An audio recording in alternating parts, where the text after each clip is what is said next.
여러분, 기도가 무엇입니까? 기도 응답은 또 뭐라고 생각을 하십니까? 혹시 이러한 명언들을 들어보셨는지 모르겠어요. 기도는 하나님의 자녀가 가진 가장 무서운 무기이다. 드와이트 라이먼 무디라는 우리 목사님이 하신 말씀입니다. 또 이런 표현도 있습니다. 기도하는 한 사람은 기도 안 하는 한 민족보다도 강하다라는 말이 있습니다.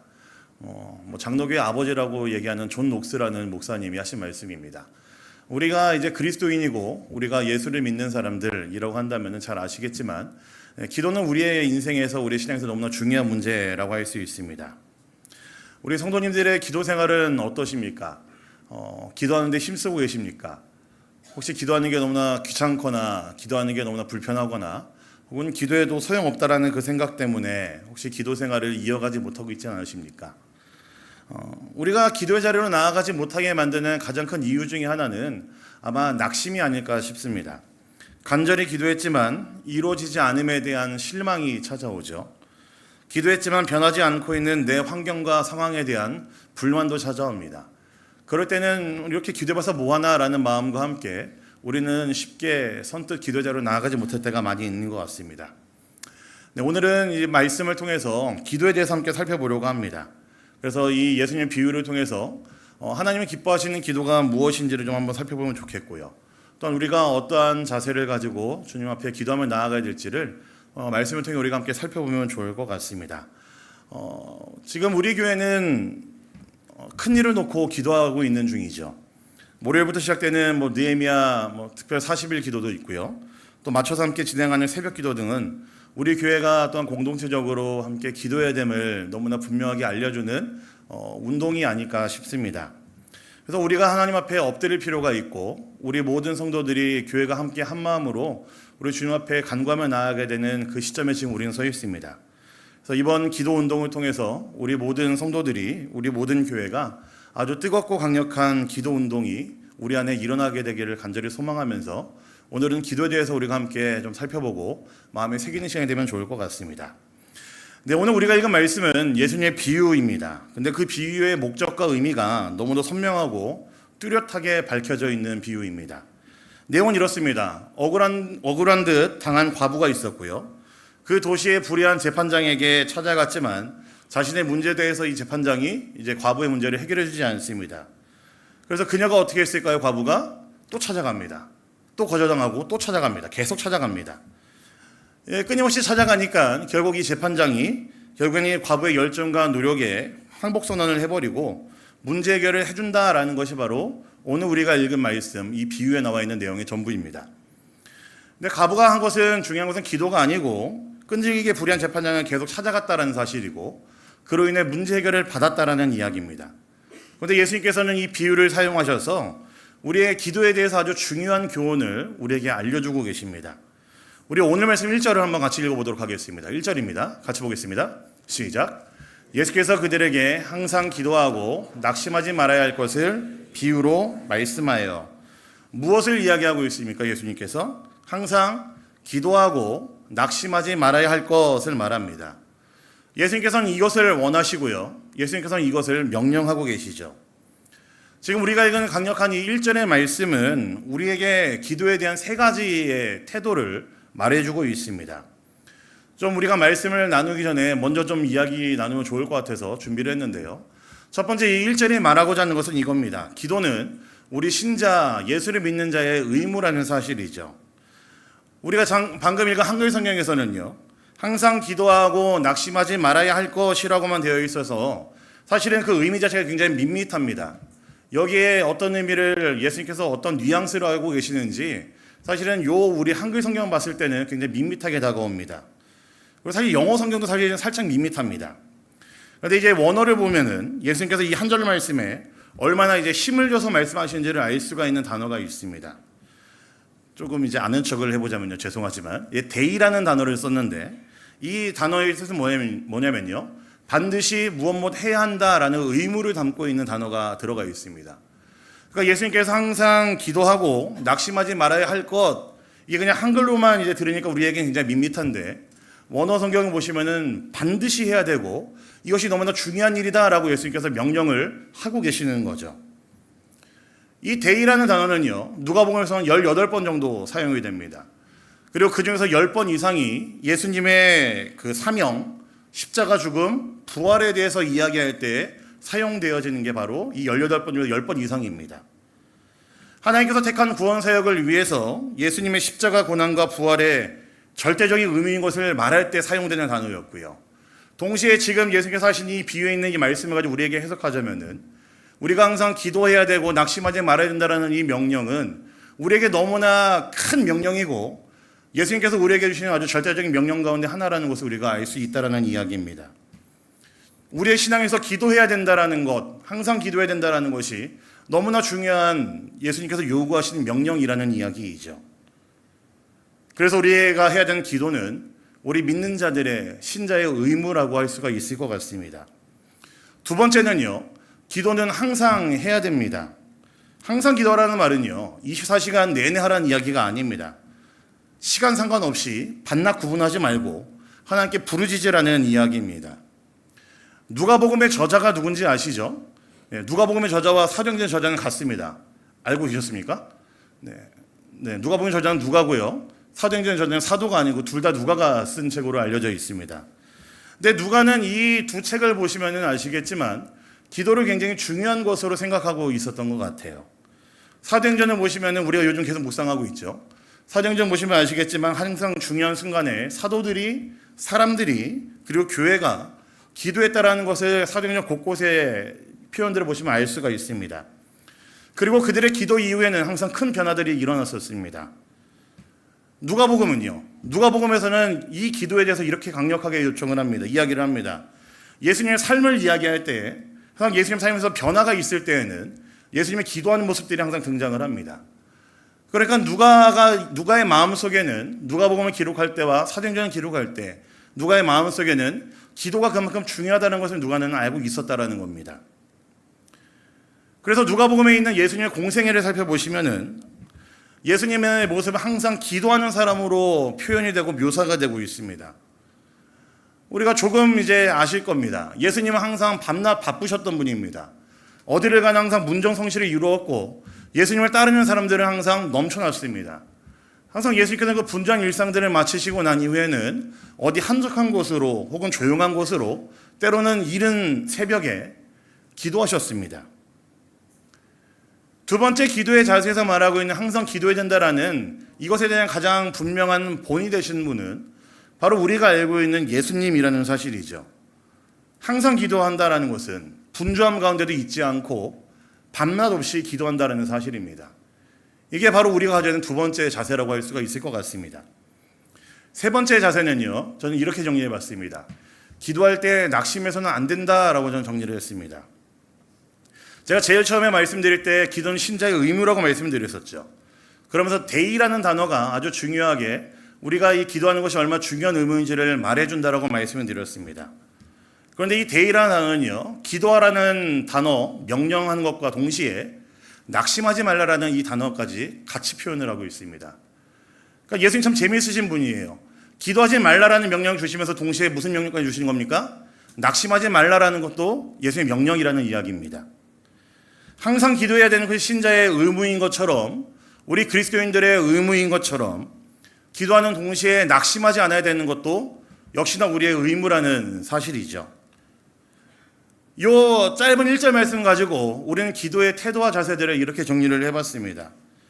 우리가 기도할 때 기억해야 되는 것은 우리는 기도가 우리 신앙의 의무라는 것을 알아야 되고요. 밤낮 없이 우리가 시간 될 때 우리는 얼마든지 하나님께 부르짖을 수 있다는 것을 기억해야 되고요. 그리고 기도할 때 우리는 낙심하지 말아야 된다는 사실을 우리가 기억해야 되겠습니다. 이 내용들을 기억하시면서 오늘 본문에 있는 비유들을 우리 조금 더 자세하게 살펴보도록 하겠습니다. 오늘 나오는 본문에 등장인물이 있습니다. 두 사람입니다. 많지도 않습니다. 한 사람은 불의한 재판장이라고 표현을 하고 있고요. 또 한 사람은 아주 심플합니다. 과부입니다. 이 말씀 보시면 아시겠지만 이 재판장이 어떤 사람인지 알 수가 있습니다. 불의하다라고 표현을 했고요. 또한 그는 하나님을 두려워하지 않는 사람이고 동시에 사람을 무시하는 사람이다라고 이야기를 하고 있습니다. 그러니까 한마디로 이 재판장은 인간적으로 좀 별로인 사람인 것 같고 아마 굉장히 오만방자한 사람인 것 같다라는 것을 우리는 추측할 수 있을 것 같습니다. 또 과부가 등장을 하죠. 이 과부에 대해서는 자세하게 이야기하고 있지는 않지만 원수에게 원한을 풀어달라고 요청하는 것을 보면은 무엇인가 굉장히 억울한 일을 당하고 있는 사람인 것만은 분명합니다. 그거 외에는 다른 표현이 없습니다. 그런데 방금 말씀드린 것처럼 이 재판장 어떤 재판장입니까? 불의한 사람입니다. 그래서 과부의 요청을 매번 거절합니다. 무슨 억울한 일인지 모르겠지만 얼마나 억울했으면은 요청을 하고 거절당했는데 또 계속해서 요청을 하는 거죠. 계속해서 거절을 당하자마자 이 과부는 물러서지 않습니다. 계속해서 요청하고 찾아가고 매달리고 재판장에게 계속 다가가는 인물이 바로 이 과부라는 존재입니다. 왜 그럴까요? 아마 과부에게는 이 재판장에게 말하는 것 말고는 다른 방법이 없었기 때문일 겁니다. 다른 방법들이 있고 다른 궁리들을 할 수 있다고 그러면은 아마 이 과부는 다른 어떤 방법들을 찾았을 텐데, 했을 텐데 이 과부에게는 재판장에 찾아가서 소원을 이야기하는 거, 재판장에 찾아가서 요청하는 것 말고는 이 과부에게는 할 수 있는 방법이 없기 때문이었을 겁니다. 결국 어떻게 됐나요? 이 과부의 끈질김 때문에 불의한 재판장은 과부의 요청을 들어주게 되었죠.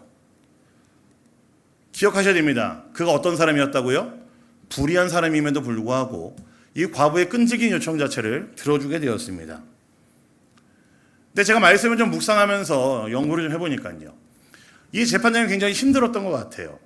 우리가 알기는 한글 성경에 잘 드러나 있지 않지만 이 재판장이 굉장히 힘들어서 이 과부의 부탁을 들어준 것 같습니다. 5절에 보시면 이런 표현이 있습니다. 나를 괴롭게 하리라 라는 부분이 있습니다. 이 여자의 부탁을 내가 들어주지 않으면은 이 여자가 계속해서 나를 괴롭게 한다라는 표현이 있는데 이 부분의 단어가 너무나 사실 밋밋합니다. 그리고 이것의 단어의 원래 의미를 살펴보면요. 그렇게 점잖은 단어가 아닙니다. 제가 찾아보니까 이런 단어더라고요. 휘포피아제인이라는 단어인데 저도 익숙하지 않습니다. 근데 이 단어가 무슨 뜻이냐면요. 권투할 때 쓰는 단어입니다. 이제 주먹을 이렇게 맞아가지고 얼굴이 이게 터지고 찢어지고 멍이 들어있는 상태를 얘기할 때 이 단어를 사용한다고 합니다. 그러니까 무슨 의미겠습니까? 이 과부의 끈질김이 재판장으로 하여금 때리고 멍들게 할 정도의 끈질김으로 다가왔다라는 거죠. 재판장이 그냥 말하는 것은 한글 성경은 괴롭게 했다라고만 되어 있는데 그런 점잖은 요청이 아니라 이 과부가 이 재판장에게 얼마나 매달리고 있고 얼마나 이 재판장에게 달라붙고 있는지를 알 수가 있는 표현이라고 할 수가 있습니다. 이 재판장에게 요구하는 과부의 요청 때문에 이 재판장이 멍이 든 것 같고 어디가 찢어진 것 같고 어디가 부러진 것 같고 피가 철철 나고 있는 것 같은 그런 어려움 가운데 있다라고 고백을 하고 있습니다. 과부의 절박함을 드러내는 표현이죠. 얼마나 절박하면은 불의한 재판장이 나 못하겠다, 힘들다, 들어줄게라고 할 정도로 매달리고 있다라는 이야기입니다. 그렇다면 여기서 잠깐 멈춰서 우리의 기도를 한번 점검해 보면 좋겠습니다. 과연 이곳에 모인 우리 모든 성도님들은 어떤 마음으로, 어떤 절박함으로 기도하고 있으십니까? 제가 모르긴 몰라도 아마 기도할 게 많이 있으시니까 금요일 저녁 이 시간에 오시는 거 아니겠습니까? 그렇죠? 아마 금요일날 이 시간에 오시는 분들은 시간 남아서 오시는 분들은 없을 겁니다. 예배하고 싶으시니까, 찬양하고 싶으시니까, 더 나아가서 기도하고 싶으시니까 이 자리에 오시는 거잖아요. 어떤 마음으로 이 자리에 나와 계십니까? 어떤 절박함으로 이 자리에 나와 계십니까? 지금 지난주부터 우리 담임 목사님을 비롯해서 계속해서 담임 목사님이 기도 제목도 요청하시고 올리고 계십니다. 과연 우리 교회 앞에 놓여있는 교회 문제 앞에서 우리 성도님들 어떤 절박함으로 기도하고 계십니까? 담임 목사님 강단에서 선포하시면서 이야기하고 요청하실 때에 우리 성도님들이 그 요청들을 어떤 마음으로 받고 어떤 마음으로 반응하고 계십니까? 비단 이 문제가 아니더라도 내 안에 여전히 존재하는 문제들, 내 힘으로 해결할 수 없음을 알기에 이런 절박함을 가지고 나아오고 계십니까? 그런 마음으로 우리 하나님께 엎드리고 기도하고 계십니까? 여러분, 과부는 절박하게 달려들었습니다. 끈질기게 달려들었습니다. 재판장이 거절을 했지만, 여러 번이나 거절을 했지만 그녀는 포기하지 않고 계속해서 요청을 했습니다. 여러 번의 거듭된 거절 가운데 낙심할 법도 하지만 이 과부는 낙심하지 않고 계속해서 매달렸습니다. 대단한 여인이죠. 제가 왜 굳이 이 기도에 대한 비유를 살펴보다가 지금 이 등장인물에 대한 이야기를 왜 했냐면요. 등장인물들이 주는 메시지가 분명히 있습니다. 불의한 재판장을 등장시킨 이유가, 우리 예수님께서 굳이 불의한 재판장을 등장시킨 이유가 분명히 있습니다. 재판장은 불의합니다. 하나님을 두려워하지 않고 사람을 무시하는 사람입니다. 오만방자하고요. 아마 인간성이 그렇게 좋은 사람은 아닐 겁니다. 그런데 그럼에도 불구하고 이 재판장이 어떻게 합니까? 과부의 끈질길 요청을 끝끝내 거절할 수 없었습니다. 오만방자한데, 인간성도 안 좋은데 거듭되는 요청을 거절하지 못했다는 겁니다. 여러분, 예수님이 말씀하신 것이 무슨 의미일까요? 왜 이 불의한 재판장을 왜 등장시키셨을까요? 불의한 재판장도 끈질긴 요청에 넘어가는데 과연 하나님은 안 그러시겠니? 지금 예수님이 말씀하신 이유는 바로 이겁니다. 더 나아가서 불의한 재판장도 이렇게까지 하는데 하물며 선하신 하나님이 너희의 기도와 요청 안 들어주시겠니? 라고 예수님께서 묻고 계신 겁니다. 오늘 본문에 예수님께서 불의한 재판장을 갖다 쓰신 이유는 간단합니다. 그만큼 하나님은 신실하시고 선하시다라는 것을 말씀하시기 위함이고 보여주시기 위함입니다. 그래서 불의한 재판장을 예수님께서는 가져다 사용을 하신 거죠. 인간성이 별로라고 하는 사람도 거듭난 요청에 그렇게 들어주는데, 마지못해 들어주는데, 하나님 선하시고 신실하신데 과연 너희들의 요청에 귀 기울이지 않으실까? 하나님이 선하시고 신실하신데 너희들의 부르짖음에 하나님 응답하지 않으실까? 예수님께서는 지금 그것을 이야기하고 있는 거죠. 여러분, 그렇다면 또 다른 등장인물, 과부는 어떤 의미일까요? 과부는 남편이 없는 사람을 말합니다. 그를 지켜줄 울타리가 없는 사람을 이야기하고 혼자 있고 외롭고 쓸쓸한 사람을 이야기합니다. 그래서 유대 사회에서는 항상 이야기하는 사회적인 약자의 대명사는 항상 과부와 고아였죠. 항상 돌봄이 필요한 존재가 바로 과부입니다. 그런데 지금 과부의 상황이 어떤 상황입니까? 그 돌봄이 필요한 존재가 이유로 알 수 없는 억울한 일로 말미암아서 재판장에게 매달리고 있습니다. 삶이 힘들고 고달픕니다. 의지할 것이 없기 때문에 재판장에게만 매달릴 수밖에 없습니다. 끈질기게 매달립니다. 여러분, 고아의 모습 보시면은 누가 생각이 나십니까? 저는 고아의 모습 보니까요, 딱 제 생각이 나더라고요. 고아의 모습이 우리의 모습이어야 되지 않겠습니까? 고아의 모습이 우리 교회의 모습이어야 되지 않겠습니까? 그래서 예수님께서는 고아의 모습을, 이 과부의 모습을 통해서 우리가 끈질기게 기도하고 낙심하지 말아야 된다라고 명령하셨다고 저는 생각합니다. 이 명령을 가장 확실하게 보여줄 수 있는 인물로 바로 이 과부를 선택하신 거고, 과부의 모습을 통해서 이 명령이 얼마나 시각적으로 입체적으로 전달되는지를 예수님께서는 아셨기 때문입니다. 우리의 기도의 대상은 하나님이시죠. 우리가 늘상 고백하는 하나님은 신실하시고 선하신 분이십니다. 우리를 돌보시는 분이시죠. 우리의 기도의 대상은 항상 이 하나님이십니다. 항상 우리는 선하시고 신실하신 하늘에 계신 우리 아버지께 항상 기도하는 자들입니다. 우리가 왜 낙심하지 않을 수 있냐? 왜 예수님께서 우리에게 낙심하지 말라라고 명령하셨냐면은 우리의 기도의 대상이 바로 이 하나님이시기 때문에 예수님께서는 감히 우리에게 그 명령을 하셨다고 저는 분명히 믿습니다. 그래서 예수님께서 오늘 말씀을 이렇게 정리하십니다. 오늘 말씀 7절과 8절 말씀 한번 보겠습니다. 7절 8절입니다. 같이 보겠습니다. 시작. 하물며 하나님께서 그 밤낮 부르짖는 택하신 자들의 원한을 풀어주지 아니하시겠느냐? 그들에게 오래 참으시겠느냐? 내가 너희에게 이르노니 속히 그 원한을 풀어주시리라. 그러나 인자가 올 때에 세상에서 믿음을 보겠느냐 하시니라. 이렇게 끈질기게 매달리는 과부, 그리고 그런 과부의 요청을 들어주는 것을 이야기하면서 아주 의미 있는 표현이 있습니다. 택하신 자들의 원한을 풀어준다고 예수님 말씀하세요. 여러분, 무슨 의미일까요? 택하신 자들, 그들의 원한을 내가 풀어준다.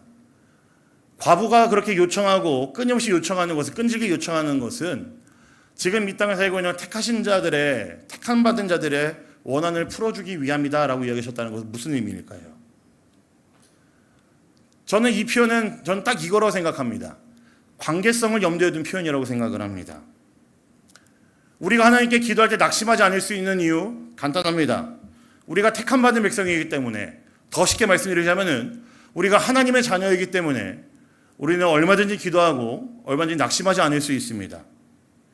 이것이 우리가 우리 하나님의 신실하심과 선하심을 맛볼 수 있는 조건이라는 이야기입니다. 이것이 우리가 하나님께 끊임없이 매달려야 되는 이유고요. 우리가 끊임없이 하나님께 기도하며 나아가야 되며 낙심하지 않을 수 있는 이유가 우리가 하나님의 자녀가 되었다는 사실을 이거 하나입니다. 관계가 이미 되어 있기 때문입니다. 제가 얼마 전에 저희 대학부 청년들과 수련회를 하면서 주기도문을 좀 깊게 살펴본 일이 있었습니다. 그래서 주기도문을 하는데 주기도문의 가장 첫 번째 표현이 이거죠. 하늘에 계신 우리 아버지여라는 이 표현입니다. 근데 저는 좀 청년들과 그 앞에 있는 표현까지도 살펴봤습니다. 앞에 이렇게 되어 있습니다. 마태복음 6장 8절에 그러므로 너희는 이렇게 기도하라 라고 되어 있습니다. 이미 너희라고 따로 그룹을 한정지었습니다. 그러면서 그들에게 너희에게 뭐라고 얘기하셨냐면요, 하늘에 계신 우리 아버지여 라고 부르라고 예수님께서는 말씀하셨습니다. 그러니까 굉장히 이제 분리되어 있고 구분되어 있는 표현입니다. 아무나 하나님을 아버지라고 못하고 아무나 하나님께 기도하며 나아가지 못한다라고 예수님께서 이미 선을 그어 놓으신 겁니다. 너희는, 구별되어 있는 너희는 기도해야 되는데 하나님을 우리 아버지여라고 기도하라고 예수님께서 명령하셨다라는 거죠. 관계성을 염두에 주신 표현이고, 너희가 기도하고 있는 그 하나님이 어떤 분이신지를 다시 한번 알아라 라는 표현입니다. 그 하나님이 너희의 아버지시고 너희는 그 하나님의 자녀들이고 택함 받은 자들이야 라는 것을 알려주시는 표현이죠. 예를 들면 이런 겁니다. 제가 마땅히 예를 들만한 사람이 이제 최종도 목사는 저는 친합니다. 알고 계셨습니까? 네, 좀 이게 많이 가깝습니다. 저 친구랑은. 근데 이 최종도 목사가 초밥이 먹고 싶다고 저한테 어느 날 갑자기 와갖고 형, 저 초밥 좀 사주세요 라고 하면은 제가 초밥을 사줄까요? 안 사줄까요? 네, 안 사줍니다. 뭐 바로 사주지 않습니다. 뭐 한 번 말하고 바로 사주지 않습니다. 뭐 그만큼 안 친한 걸 수도 있는데, 아무튼 이제 최종도 목사가 저한테 형, 저 초밥 좀 사주세요 그러면은 그 한마디 제가 뭐 움직이거나 뭐 돈을 주거나 QR코드를 보내려고 할 일은 절대 없습니다. 그런데 만약 제 딸이 아빠 나 초밥 먹고 싶어라고 얘기를 하면은 제가 어떻게 할까요? 두 번, 세 번 얘기할 필요도 없습니다. 그냥 바로 가서 사줍니다. 아빠랑 가자. 아빠가 초밥 쏠게. 먹고 싶은 대로 마음껏 먹으라고 제가 하면서 데리고 가죠. 이게 관계성입니다. 우리가 하나님께 끈질기게 매달릴 수 있는 이유는 간단합니다. 우리가 하나님의 자녀이기 때문에, 하나님의 백성이기 때문입니다. 우리가 하나님의 신실하심과 선하심을 기대하면서 매달릴 수 있는 이유도 간단합니다. 우리가 하나님의 자녀이기 때문에, 우리가 하나님의 백성이기 때문입니다. 관계에 기반한 매달림, 관계에 기반한 기도, 관계에 기반한 끈질김은 바로 이런 걸 이야기합니다. 우리가 하나님의 백성 되었고 하나님의 자녀가 되었기 때문에 우리는 하나님께 끈질기게 기도할 수 있습니다. 우리는 하나님의 백성 되었기 때문에 우리는 포기하지 않고 하나님께 계속해서 기도하며 나아갈 수 있고 간절하게 기도하며 나아갈 수 있습니다. 오늘 우리가 살펴본 이 비유는요, 끈질기게 기도하라, 포기하지 말고 낙심하지 말고 기도하라 라는 메시지가 맞습니다. 그런데 이 비유를요, 그저 간단하게 기도 열심히 하자라는 메시지 정도에서 끝내면은 저는 안 된다라고 생각합니다. 왜냐하면 예수님께서 이 비유를 제자들에게 알려주실 때, 사람들에게 알려주실 때에 끈질기게 기도하라, 기도할 때 낙심하지 말아라라고 하신 이유가 분명히 있기 때문에 그렇습니다. 오늘 우리가 읽은 말씀은 누가복음 18장 1절부터 8절까지 말씀이죠. 근데 그 위에 누가복음 17장 20절부터 37절까지 말씀 보시면은 이런 내용이 기록되어 있습니다. 이 세상을 살아가는 하나님 나라의 백성들이 어떻게 사는지를 묻는데, 그것에 대한 답변을 예수님께서 하시면서 가져다 쓰신 비유가 바로 오늘 우리가 읽은 이 말씀입니다. 불의한 재판장과 과부에 대한 이야기가 바로 하나님 나라 백성들이 이 땅 어떻게 살아야 되는지를 물었을 때 그에 대한 답변으로 예수님께서 준비하신 비유입니다. 우리가 항상 기도하고 그리고 기도할 때 낙심하지 말아야 할 것은 이것이 하나님 나라 백성들의 모습이기 때문에 그렇습니다. 그냥 단순히 내가 필요한 거 있기 때문에 내가 갖고 싶은 것이 있어서 내 기도의 소원이 많아서 내가 그렇게 하라는 것이 아니고요. 예수님께서 이 비유를 주면서 말씀하시는 이유는요. 그렇게 끈질기게 기도하는 거, 기도할 때에 낙심하지 않고 더 매달릴 수 있는 거, 이것이 바로 하나님 나라 백성들이 이 땅을 살아가는 모습이야 라고 예수님께서 말씀하시는 겁니다. 하나님 나라 백성들의 삶의 모습은 이렇게 끈질기게 하나님께 기도함으로 낙심하지 않고 매달림으로 이 땅에서 하나님 나라가 어떤 곳인지를 보여줄 수 있기 때문에 그렇습니다. 하나님의 신실하심, 선하심을 믿기 때문에 나의 상황과 문제들을 놓고 간절하게 절박하게 기도한다고 말씀드렸죠. 지금 예수님께서는 이 비유를 통해서 이것이 하나님 나라를 이 땅 가운데 보여줄 수 있는 모습이라고 가르치고 있는 겁니다. 그래서 오늘 비유에서 과부가 등장을 하는 겁니다. 하나님 백성이 아닌 자들은 세상을 따라 살면서 세상에서 믿음을 보이지 못하는 그런 모습으로 사는 자들이겠지만 하나님 나라의 백성들의 모습은 다르다는 겁니다. 의지할 것 없고 안전을 보장할 수 없지만 그럼에도 세상을 의지하는 것이 아니라 의로우신 재판장이신 하나님만을 바라보면서 살 수 있는 것, 이것이 바로 하나님 나라의 백성들의 모습이라고 예수님께서 가르치고 계시는 거죠. 불법이 횡행하는 세상을 살아가는 것 같고 오늘 말씀한 과부처럼 원인을 알 수 없는 억울한 일을 당하지만 그럼에도 하나님이 이 세상을 다스리고 있음을 믿으며 그 하나님의 신실하심을 믿으며 끈질기게 그 하나님께로 나아가는 것이 바로 우리들의 모습이라는 겁니다. 하나님 나라 백성된 우리들의 모습이 그래야 된다라고 예수님께서 가르치고 있는 겁니다. 기도하되 낙심하지 말라라는 이야기는요, 인내심 가지고 엉덩이 붙이고 오래 기도하라는 이야기 아닙니다. 오래오래 기도하는 것이 답이다라는 얘기가 절대로 아닙니다. 그보다 더 우리가 깊이 알아야 될 사실은 우리 하나님은 여전히 신실하시고 선하시기 때문에, 일하시기 때문에 그 하나님에 대한 믿음을 잃지 말고 끈질기게 신실하게 하나님의 선하심을, 일하심을 기대하면서 살라는 명령입니다. 그게 끊임없이 기도하라는 명령이고 낙심하지 말라는 명령입니다. 하물며 세상에서 말하는 그 불의한 재판장도 그 요청들을 들어주는데 선하지 선한 우리 하나님이 우리의 기도를 들어주지 않으실 리 없다라는 것을 예수님 말씀하고 계시는 거죠. 말씀을 마무리하겠습니다. 우리는 지금 기도해야 될 때인 것 같습니다. 우리 각자의 기도 제목들, 또한 귀 앞에 놓인 여러 가지 기도의 제목들이 우리를 정말로 기도할 수밖에 없게 만듭니다. 여러분, 어떤 심정으로 하나님 앞에 나아가길 원하십니까? 여러분, 어떤 심정으로 하나님 앞에 우리가 나아가야 되겠습니까? 오늘 말씀에서 예수께서 강력하게 이야기하시죠. 항상 기도하고 그리고 기도하되 낙심하지 말라라고 명령을 하십니다. 그 이유는 우리가 하나님의 백성이기 때문이고 하나님의 자녀되었기 때문이고 이것이 하나님의 백성된 우리가, 자녀된 우리가 이 세상을 살아가는 우리들의 모습이어야 되기 때문에 그렇습니다. 우리는 기도할 것이 많습니다.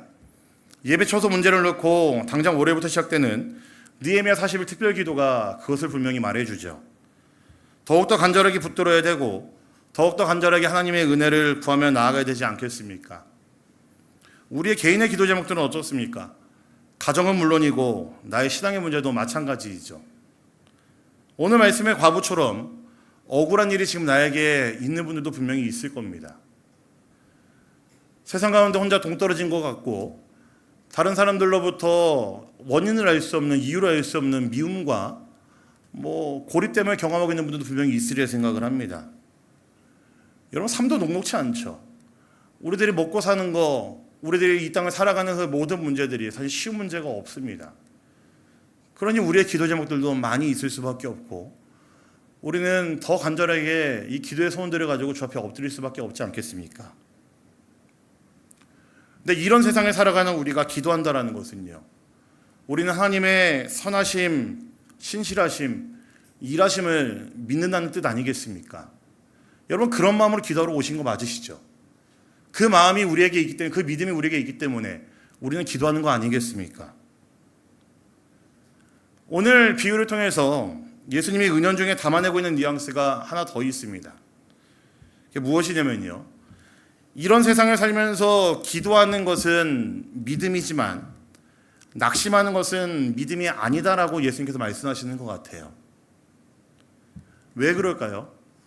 기도하는 것이 믿음인 이유는요, 하나님의 선하심과 신실하심을 온전히 신뢰하기 때문에 우리는 믿음이라고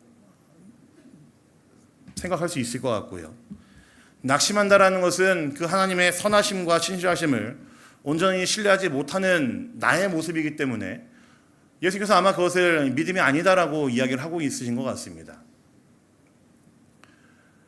제가 이 말씀을 묵상하다가 저는 이 시가 예전에 한번 들었는데 너무나 이제 오래오래 생각이 나더라고요.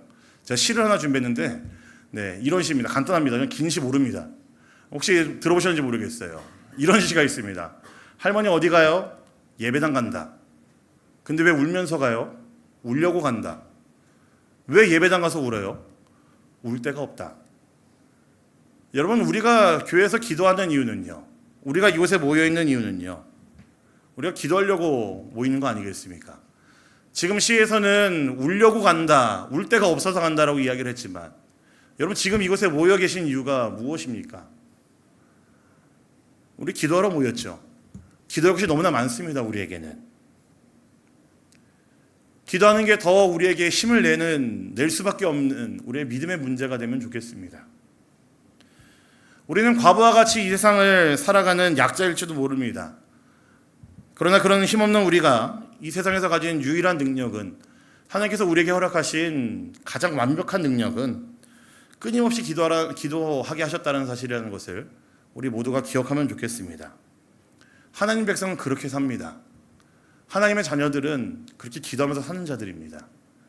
우리가 우리 주님 앞에 엎드릴 때에, 기도할 때에 우리가 낙심하지 말고 선하시고 신실하신 그 하나님의 일하심을 기대하면서 그 하나님의 일하심을 믿으시고 신뢰하시면서 그렇게 기도의 자리로 나아갈 수 있는 우리 모든 성도님들이 되시길 간절히 소망합니다. 우리 앞에 놓여있는 여러 가지 기도의 문제들, 또 우리 교회의 문제들 모두 다 우리 주 앞에 올려드리면서, 내어드리면서 우리 주님의 그 일하심을 기대하시면서 나아가는 그런 시간이 되면 참 좋겠습니다. 그렇게 살아갈 수 있기를 우리 주님의 이름으로 간절히 부탁드립니다. 아멘.